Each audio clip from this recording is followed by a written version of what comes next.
emakumeok zer gara, ze izango gara, gure erronkak zeintzu dira arlo profesionalean eta beste arlo batzuetan ere,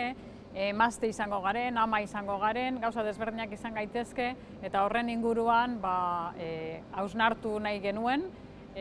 nahi genuen lehenengo gure banakako eta taldekako hausnarketa bat, eta eztabaida hori ere plazaratu, kanporatu eta parte hartzerako aukera eman. Horregatik antolatu duguna izan da tertulia literario bat, azaroaren 26an izango da 5:00 eta orduan gonbitea egiten dizuegu liburu bat irakurri. Liburu hori izango da Laura Freixas idazleak idatzi duen A mí no me iba a pasar